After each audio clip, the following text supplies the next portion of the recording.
So this weekend, my former club Stoke City visit Tottenham Hotspur. Both teams looking to get some consistency back into their game. Tottenham Hotspur to try and get back into the title race, and as for Stoke City, aiming to beat their best ever finish of 9th in the Premier League.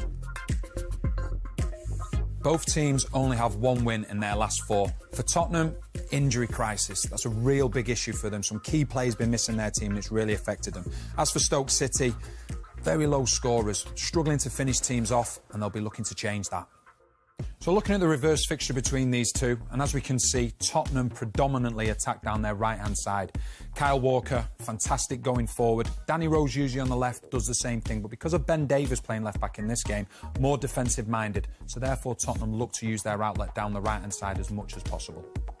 Tottenham Hotspur's third goal actually came from Stoke City's corner, and as we can see, Kyle Walker is the furthest back of the outfield players for Tottenham Hotspur, but just look how quickly Tottenham, and in particular Kyle Walker, turned defence into attack. The pace that he's got, none of the Stoke players can keep up with him, and he plays a fantastic ball into Dele Alli, who does the rest and puts the ball into the back of the net.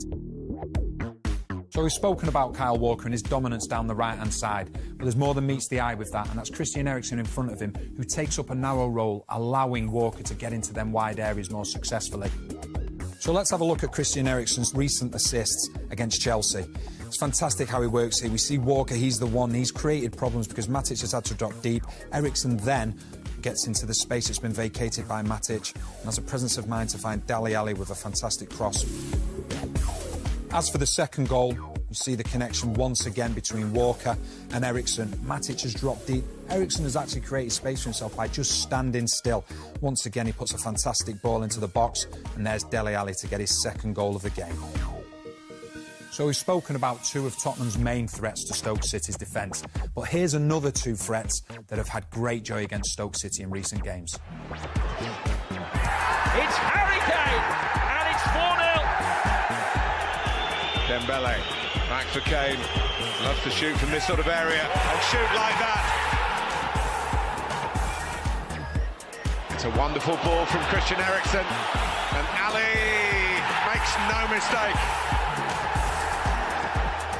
Don't rule out a fourth for Tottenham. Well, there you are, 2 for Dele Alli now.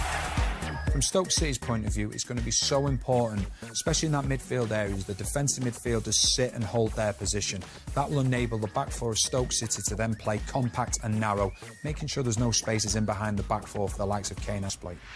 So let's have a look at Stoke City's danger men. Peter Crouch in particular scored his 100th Premier League goal recently, coming up against his former team, and as the stats show, he's been more prolific at Stoke City than he was at Tottenham. Peter Crouch brings so much to this Stoke City game. He gives them the availability, the opportunity to go long, as they have done in this situation. But just look at the centre-backs for Crystal Palace, dragged into areas where they don't want to go, both going on top of each other. And look at the distance between the left-back and the left-sided centre-back. And Arnautovic, as we can see now, gets into this space that's been vacated. And it's a real problem for opposition defenders. What do you do in these situations? When coming up against Peter Crouch and dealing with the long ball threat, it's so important that the second balls are the ones taken care of. Most people know that Peter Crouch is going to win that initial header, so the players around the other defenders that are trying to go up for that ball, they've got to be alert and wary. Come narrow, be compact, and make sure there's no space in behind for the likes of Shaqiri, Arnautovic and Joe Allen to get into. Now let's have a closer look at Allen.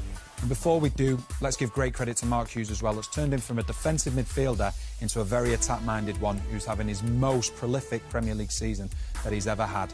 The way that he gets forward, the way that he gets beyond Peter Crouch, his timings of his runs have been absolutely perfect. He has been, in my opinion, Stoke City's Player of the Year this season. As we can see in this instance, he's actually the furthest forward of the front four, not afraid to get in behind the opposition back four. And then he has a presence of mind as well to find runners coming forward from midfield. He's done something like that all season. As we can see, with the goal he scored against Sunderland here, he takes up a very difficult position for the opposition to deal with. He gets in between the midfield and the defence to the point where defence can't get out to try and stop him, but also the midfield don't want to drop that deep. And here's the end result where he gets yet another goal. One thing with Stoke City is they are good on the counter-attack. If they can frustrate Tottenham early on, stop them from getting that early goal, and they'll believe that they can get a result. I'm not too sure if I can see that, and I'm going for a 3-1 victory for Tottenham Hotspur.